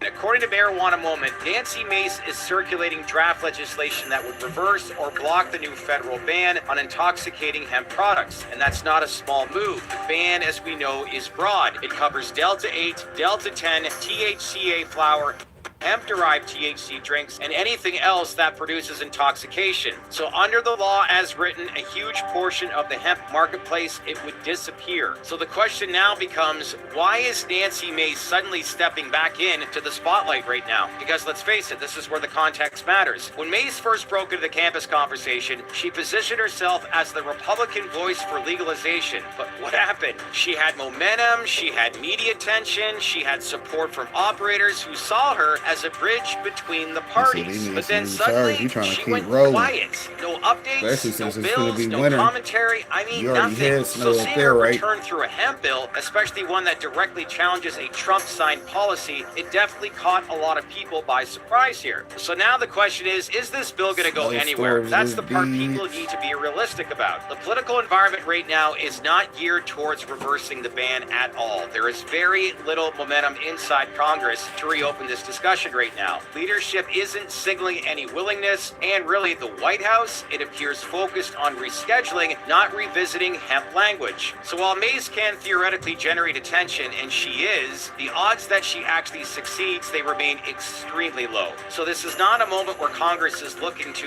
relitigate the hemp issue, but that doesn't mean her move is meaningless here. So now let's talk why this may matter just a little bit. First, it highlights the reality that the hemp industry is absolutely scrambling right now. We were just in Washington this week, and you could feel the urgency. It is everywhere. There's concern, there's uncertainty, and in some cases, there's full-scale panic. Operators who built their businesses in a regulatory gray zone, they now face a federal crackdown, and they should. And they're also looking for any political foothold that they can grab right now. So what do I mean by that? Well, that's why the same playbook the hemp lobby used with Senator Rand Paul is now getting applied to Congresswoman Nancy Mace. They're looking...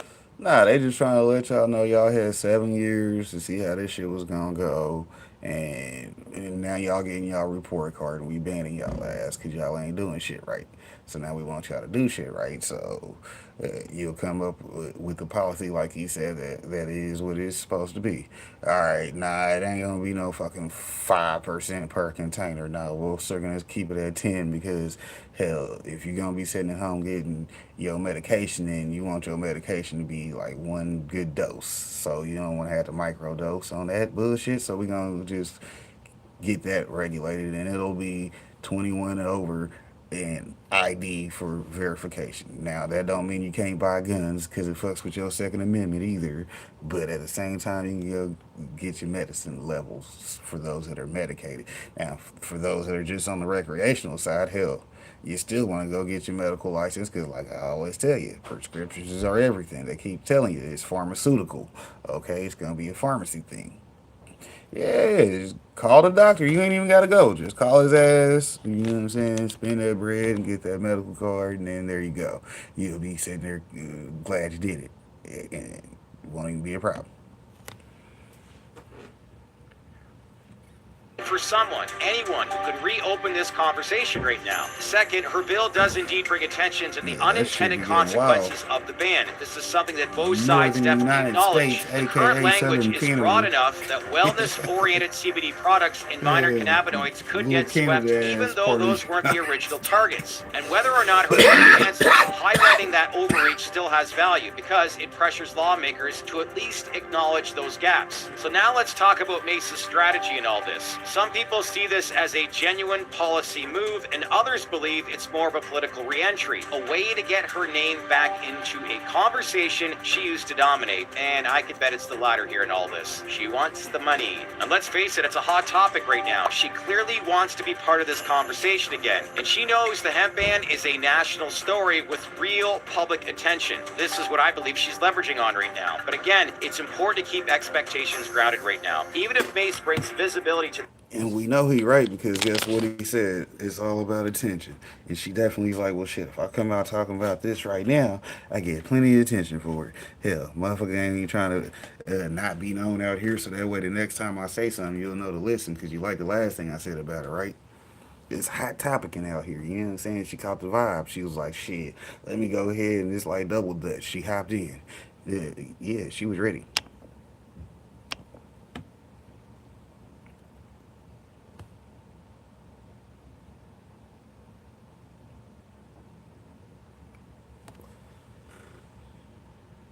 this issue, the chances of Congress reversing this ban are extremely slim, and I mean slim. Why? Well, that's just the political theater that we're in right now. So now what does this mean for the hemp industry? It means the real action over the next year will happen around the following: clarifications, definitions, enforcement boundaries, and how states interpret federal guidance. And when you add those in, it's not going to be through a full repeal. And that's what Mace's bill, even if it doesn't pass, is still part of the story. It raises the profile of the concerns, and it creates dialogue, and it forces Congress to acknowledge the unintended outcomes, even if they have no plans to change the core of the ban. So before we wrap up today's podcast, I do want to talk about one more bigger picture story. What we saw in Washington this week, and it was a story that reinforces, is that hemp operators and cannabis operators are living in two completely different policy worlds right now. The hemp side, as I said in a previous video, is fighting for survival. Meanwhile, the cannabis side is watching a competitor get cut off by federal law. And together, they still haven't found a unified path forward. So if anything, Mace's move shows just how fragmented this landscape really is. Hemp is trying to save itself. Meanwhile, cannabis is trying not to get dragged into hemp's problem. And you can bet they don't want to get dragged into that one. And when you combine those two angles, right now, Congress, they're more focused on enforcement, not rewrites. So as we bring this all together, here's my takeaways. Takeaway number one, Nancy Mace's return, it surprised a lot of people because, like I said, she's been silent for months, then jumped back in at the exact moment hemp panic hit. So how much credibility is there there? Takeaway number two, her bill will create attention, but the odds of it passing are extremely low. Then we have takeaway number three, the hemp industry, again, it's scrambling, and Mace is becoming their new political focus right now. And then moving on to takeaway number four, expect debate around clarifications, but not a reversal of this ban. It's not happening. And finally, takeaway number five, this moment highlights just how fragmented cannabis and hemp policy has become, and really how far we still are from a unified national approach. So that's the full picture here in this latest news involving this bill that Nancy Mace is trying to pass. And again, this hemp industry is in full scramble mode right now. So let us know your thoughts in the comments below and what you thought of this announcement by Congresswoman Nancy Mace. Do you think it'll go anywhere? As I said, keep this conversation going. So leave your comments below. And as usual, if you like the breakdown of this video, give it a like, smash on that bell for all notifications, and greatly appreciate it. If you haven't done so already, make sure to subscribe to us here at TDR. That's it for now, everybody. I'll see you in the next video. I'm your host, Shad Dales, and thanks again for watching our latest TDR Cannabis in 5 presented by Dutchie. Take care, everyone.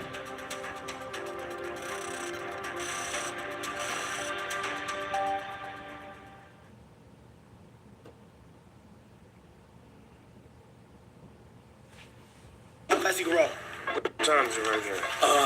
It's 12:20. You sure? Yeah. Okay. Let me know when you're ready. All right, I'm ready. What time is it? 12:20. You just said it was 12:20. Yeah. I'm right back. What time is it? No, he's done. What the fuck is you doing? Hey, guess what? The chat seen it. Chat, did y'all see that? He said the chat seen it. They didn't just pass a farm bill to change hemp's definition. They passed a whole death sentence, and they hid it inside the bill to end the government shutdown. No hearings, no standalone debate. Just a little surprise, tucked inside a must-pass funding package. And if you voted no, you were voting to keep the government shut down. Only one Republican in the Senate said no to that, Rand Paul. The result? The loophole is closed. So now, the Mary Miller language is the law of the land. We have a brand new 0.4 milligram total THC cap per container, and a federal ban on cannabinoids that are synthesized or converted outside of the plant, plus anything with similar effects to THC that HHS decides to hate later. And everyone is telling you to relax. Hemp businesses are out there saying, don't panic. There's a 365-day grace period. The law doesn't really hit until November 2026. There's a runway. We'll fix it. Just keep selling. If you believe that, you're not on a runway. You're standing on a trap door. By the end of Q2 2026, a lot of people in this industry are going to wake up to frozen accounts and relationship-ending letters from their banks. This isn't a grace period. It's a setup. And the teeth of that trap were welded in place 5 years ago in a document most of you haven't looked at, ever, or at least since 2020. Welcome back. I'm Tom. You can find me over at CannabisIndustryLawyer.com, and today I'm going to walk you through the 4 quarters between now and the effective date of the new hemp law. We're going to talk about how FinCEN's, that's the Financial Crime Enforcement Network's existing hemp guidance, and the old marijuana guidance work together. We're going to talk about what safe and sound banking really means when your business model is intoxicating hemp, and why this industry is going to be choked out by banks and payment processors before the statute actually flips on. If you are an intoxicating hemp brand, this is your survival net. If you're an investor in those brands, it might double as your exit memo. You won't see any of this broken down on CNBC, and the algorithm doesn't love this topic. So before we jump in, hit like and subscribe.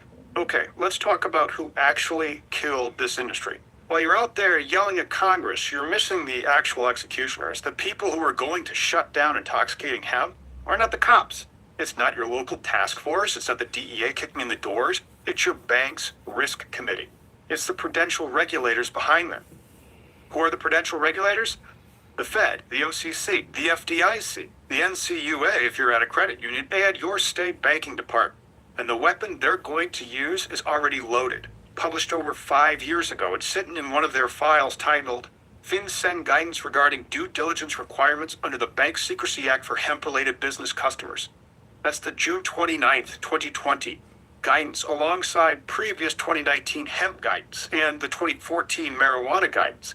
I went back and reread this so you don't have to. Here's the piece that nobody's talking about from anything that I've seen. FinCEN told banks because hemp is no longer Schedule 1, you do not have to file marijuana SARs, which are suspicious activity reports, solely because a customer is in the hemp business. But that only applies if the hemp customer is operating in compliance with applicable laws and regulations, including the old 2018 Farm Bill and any USDA or state plans that arose thereafter. For everyone else, the old marijuana guidance still applies. And you must have a license to not have your account closed. Translated into normal human language, if it's legal hemp, treat it as a normal business. Normal SAR posture. If it's not hemp, it's marijuana, and you go back to the marijuana SAR regime. No license means termination of count. Now here's the new problem. The definition of legal hemp just got completely rewritten. Congress didn't tweak a regulation. They overreacted and rewrote the statute. 1 year from November 12th, 2025, hemp is only hemp if the finished product has no more than 0.4 milligrams of total THC per container. It doesn't use any cannabinoids that were synthesized or manufactured outside of the plant, and it doesn't involve cannabinoids with similar effects to THC as determined by HHS. Everything else, except for one loophole we're going to cover in the next video, so stick around, it falls back into a controlled substances bucket. It's marijuana or a THC class drug for federal purposes. It doesn't matter what your state says. That means under the guidance playbook today, many intoxicating hemp brands sit in the hemp bucket. No automatic marijuana SAR. Once this definition flips, those same brands slide into the marijuana-related business bucket. They don't have licenses, so they're out. Most of the banks will say this politely. We're not doing this. FinCEN guidance doesn't need a brand new 20-page guidance to make that happen. The second Congress narrows the hemp definition, the existing guidance automatically resorts your business into the high-risk category. Now, let's layer on other regulations, and you'll see this kill chain that's going to be going into effect over the course of the next year. You can think of this as a three-step firing squad. The FDA, the HHS, and then eventually FinCEN. They're going to define the chemicals first. Congress gave FDA 90 days to publish a list of all naturally occurring cannabinoids, all THC class cannabinoids, and all cannabinoids with similar effects or marketed that way. That list becomes the official hot list. FinCEN, they've already written the AML, that's the anti-money laundering script, and they'll take this FDA HHS list and say, these are the compliant hemp exposures. These are the marijuana type exposures that trigger marijuana SARs effective November 12th. Now, the prudential regulators are going to enforce safe and sound banking principles. They're going to examine your bank and ask, oh, why are you still banking all this business that is selling direct-to-consumer marijuana products? It's going to be illegal in a year. What's your exit plan? How is this consistent with a safe and sound risk profile? Banks don't wait for perfect clarity. They won't wait for the FDA to finish its homework. They're going to move as soon as the legal risk is obvious and the examiners start asking questions. That's why over the next 4 quarters, it's going to matter. Let's walk through them. Quarter number 1, we're in it. Winter 2026, the shutdown bill has been signed. The new hemp definition is on the books, but the old 2018 definition limps along for 1 more year, and many of the hemp operators scramble to try to get another bill passed. On the surface, the world looks the same. You have optimism. No SWAT teams are going to show up. Nothing's really seeming like it changes, except you are lobbying Congress to change a law that took 7 years and a government shutdown to change. It's different inside your bank with the BSA teams that are sitting down with these new documents and the new statutory definition of the 0.4 milligram cap and the synthetic ban, and they're planning how they're going to enforce this law. The banks are going to start asking, which of our hemp customers are clearly going to be illegal by this definition in 12 months? They live in the future. Examiners are trained to look at forward-looking risk. Stress testing in business terms. If your business model is THC flower marketed as hemp or any THC drinks or any hemp gummies with more than 0.4 milligrams of THC, you may technically be compliant today, but your future illegal on the statute. So in the first quarter, the bank doesn't close your account. Instead, they'll start categorizing you into buckets. For example, safe hemp, fiber, grain, industrial inputs, topical CBD.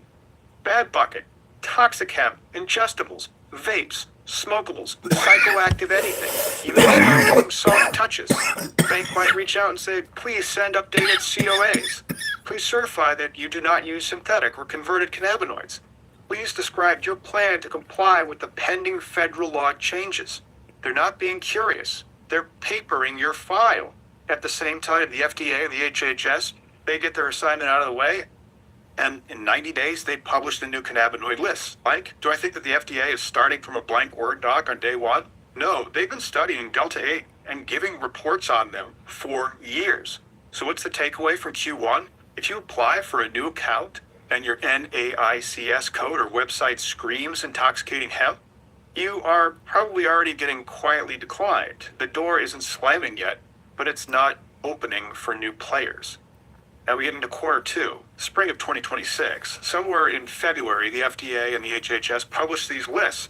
And there's a menu of naturally occurring cannabinoids.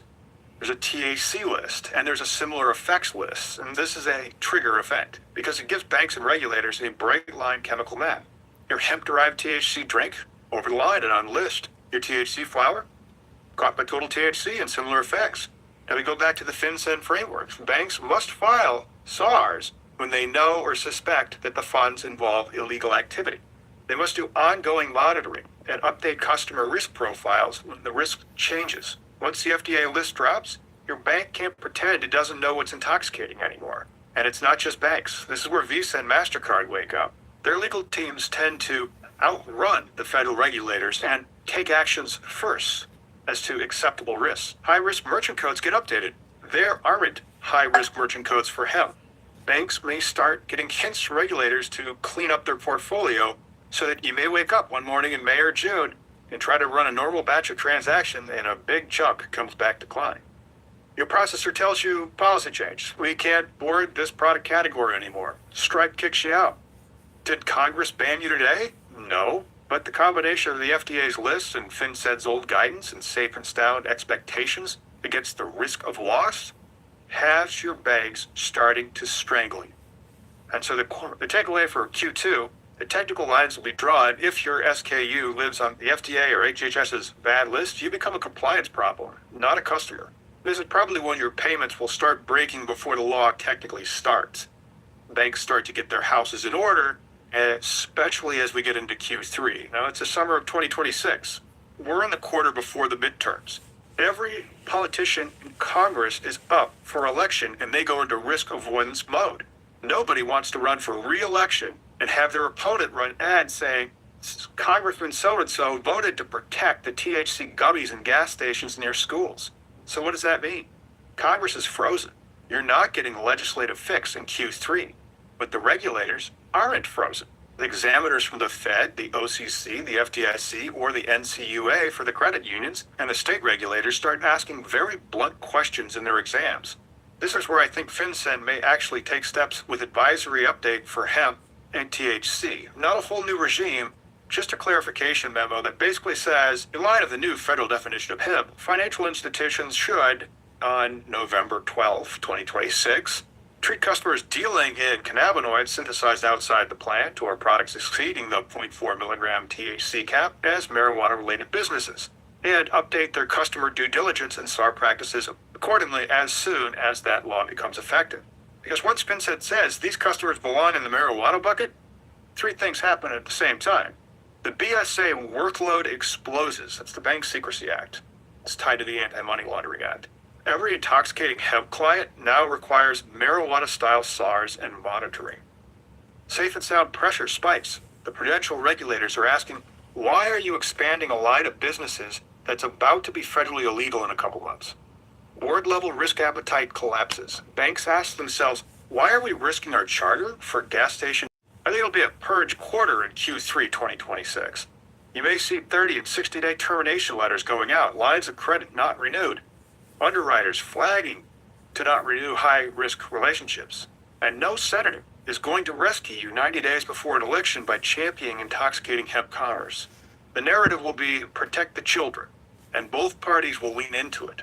So the takeaway for Q3, this is your bleed out. Your cash flow tightens, your fees go up. Access to normal banking shrinks even before the law's effective date arrives. Now we get to Q4, the fall of 2026. We have the midterms on November 3rd, The statutory effective date here is only a week or so after. And boom, the 2018 hemp definition is officially replaced. If you're expecting some big dramatic lights out moment on the effective date, you misunderstand how banks operate. They don't like cliffs. They like clean books before the cliff, so there are no defaults. By Q4, most large banks will have already exited obvious intoxicating accounts. Payment processors will have hardened their policies, so it's going to be harder and harder to buy these things online. Only a handful of state-chartered cannabis specialty institutions will be left in the game. And here's the kicker. Those remaining bags aren't going to treat you as a cheap hemp account anymore.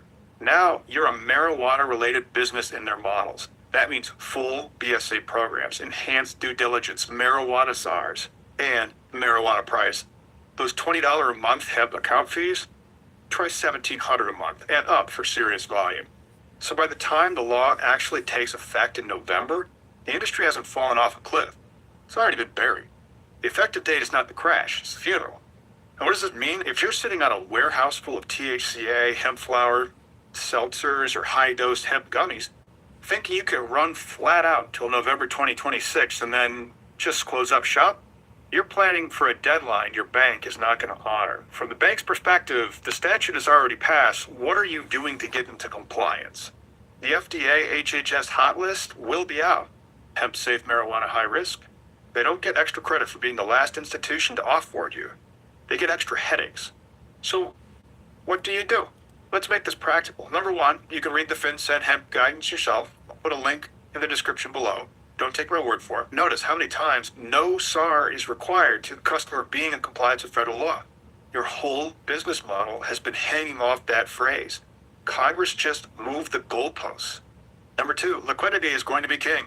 The next 12 months are not for building toward a bigger THCA inventory or Delta-8 inventory. They're for building cash or CBD compliant products if you want to stay in the game. Don't over-order into Q2 or Q3. Assume your ability to move normal products through deteriorates as the FDA list and the advisory hit. Keep enough runway in the bag so you can pivot instead of fire selling your pallets for pennies. If your strategy is to sprint to the deadline and then hope Congress blinks, what you really have is a bet that your bank and your processors will ignore the regulators for your benefit. They won't. Congress didn't ignore the loophole for your benefit. So pivot or perish. If your business is built entirely on the former intoxicating hemp loophole, that loophole is gone in the face of the statute, with one small exception we will cover in the next video. Your options are basically pivoted to genuinely non-intoxicating products that can survive a 0.4 milligram total THC cap, if any. Notice what's not on that list. Wait for a last-minute farm bill miracle. Could there be a legislative fix in 2026? Maybe. Congress did screw up, and there's at least one more loophole in the new definition, and it shuts down practically all CBD genetics. Congress really should have defined hemp as a cannabis plant with a ratio of at least 20-to-1 non-psychoactive to psychoactive, as that would have allowed for the CBD market and also kill the last loophole that we'll talk about in the next video. But serious operators don't build their balance sheets around maybe Congress saves us in an election year, especially marijuana operators. They plan for the law as written and treat any fix as an upside. So here's a quick recap. The law taking effect in November 2026 is the date that lawyers care about. The real danger for you is Q2 and Q3 2026, when the FDA list is out and FinCEN perhaps updates its guidance, and the bank exam pressure converge.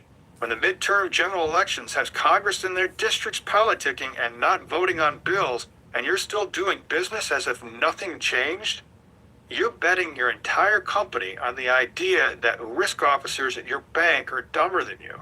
They're not. And if you made it this far, do me a favor. Hit like, drop a comment about how this law hits your business, and subscribe so you don't miss our new breakdown of the one loophole that survived the 2025 hemp definition rewrite.